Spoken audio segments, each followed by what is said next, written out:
Bem-vindos! Hoje o nosso papo é sobre uma questão que mexe com muita gente na fé católica. Quem pode e quem não pode receber a Sagrada Comunhão. A gente vai mergulhar nos ensinamentos da Igreja para entender direitinho as regras e, claro, a teologia por trás de tudo isso. E vamos logo para a pergunta que não quer calar, né? A que gera tanta dúvida.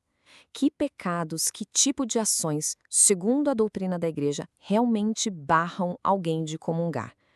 Olha, a resposta tem mais detalhes do que parece à primeira vista. E olha, essa preocupação não é de hoje, não. É algo que vem lá do comecinho do cristianismo. Essa citação aqui, por exemplo, é do apóstolo Paulo, e ele foi bem direto, né? Fez um alerta seríssimo sobre receber a comunhão sem estar preparado, dizendo que isso traz consequências espirituais bem graves. Para a gente entender essa história toda, vamos organizar a conversa em 5 pontos. Primeiro, o que é a comunhão de verdade? Depois, o que é esse tal de pecado mortal? Aí a gente foca em alguns exemplos bem específicos, vê como isso se aplica nos relacionamentos e, no final, qual seria o caminho de volta, o da reconciliação. Então, vamos lá. Para começar, a gente precisa firmar o pé na base de tudo. O que a Igreja Católica realmente acredita sobre a Eucaristia. Porque, veja bem, não é só um ritual, é um pilar central da fé. E o jeito que se enxerga isso muda todo o resto. Aqui está o ponto-chave: a crença na presença real. Para um católico, a hóstia consagrada não é só um símbolo, um pãozinho que lembra Jesus. Não, é o próprio corpo, sangue, alma e divindade de Cristo. É a presença real e substancial dele. E entender isso é a chave para sacar por que as regras para comungar são tão sérias.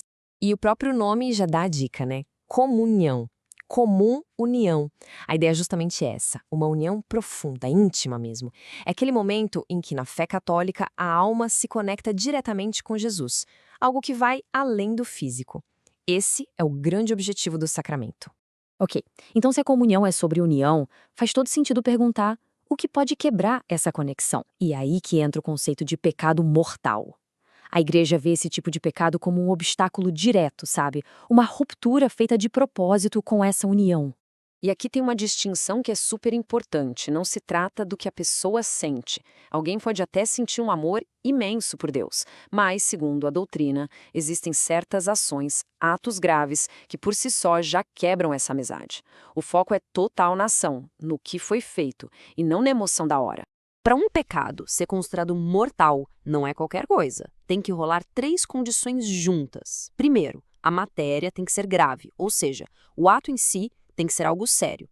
Segundo, a pessoa tem que ter pleno conhecimento. Ela precisa saber que aquilo é grave. E terceiro, tem que ter consentimento deliberado, ou seja, a pessoa escolhe fazer de livre e espontânea vontade. É como a diferença entre, sei lá, você sem querer tropeçar e derrubar um amigo e você deliberadamente empurrar esse amigo para ele cair. É uma escolha consciente que quebra a confiança. Beleza. Agora, a doutrina entra numa área bem específica que ela considera super importante e que, vamos combinar, muita gente não entende direito: os pecados contra a castidade. Ah, mas só para deixar claro, matéria grave não é só isso, tá? Faltar à missa de domingo de propósito ou cometer um roubo sério, por exemplo, também entram nessa categoria. Então, o ensinamento católico lista várias ações que são consideradas matéria grave nesse campo da castidade. A lista é essa aí, baseada na nossa fonte.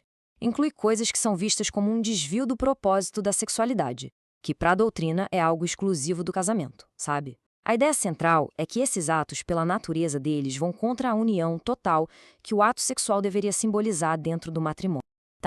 Mas e na prática, como é que esses princípios se aplicam no dia a dia, principalmente nos relacionamentos? No namoro, no casamento? Bora ver as distinções que a Igreja faz.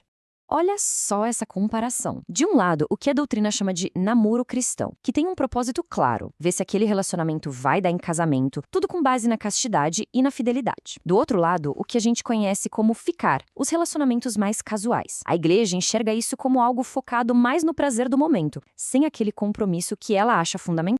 E essa mesma lógica vai para o casamento. Na visão da Igreja, só o casamento na Igreja, o sacramental, é que é uma união válida de verdade perante Deus. Por isso, um casamento só no civil, ou o casal que simplesmente mora junto sem ser casado na Igreja, do ponto de vista da doutrina, isso é visto como um estado contínuo de pecado grave, e enquanto essa situação não muda, impede a pessoa de receber a comunhão. Ok, a gente passou por todos esses pontos, mas e aí? O que a gente tira de tudo isso? No fim das contas, o que a igreja exige para que alguém possa, de fato, se aproximar da comunhão? A conclusão é bem direta. Para a igreja, estar no que se chama estado de graça é uma condição que não se negocia, é um pré-requisito absoluto. E o que isso quer dizer? Basicamente, não ter cometido nenhum pecado mortal que ainda não tenha sido confessado. E veja, a ideia não é buscar uma perfeição que ninguém alcança. A questão é manter, por meio de ações conscientes, essa relação de amizade com Deus sem nenhuma quebra. E o alerta que é pesado, viu? Receber a comunhão sabendo que se está em pecado mortal não é visto como um simples erro. É considerado um sacrilégio, ou seja, um outro pecado grave, que em vez de curar a relação com Deus, acaba afundando ainda mais essa separação. Mas a doutrina não fecha a porta. Ela também mostra um caminho de volta. Para restaurar essa amizade com Deus depois de um pecado mortal, a igreja indica o sacramento da confissão. É por meio dela que se recebe o perdão e se volta ao estado de graça, ficando assim preparado para comungar de novo.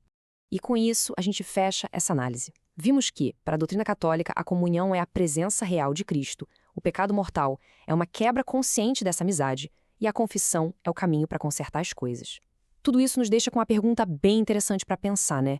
Como é que essas doutrinas morais tão antigas, com esses conceitos de pecado e graça, conversam ou não conversam com os valores e as regras da vida moderna? Fica aí a reflexão. Valeu pela companhia.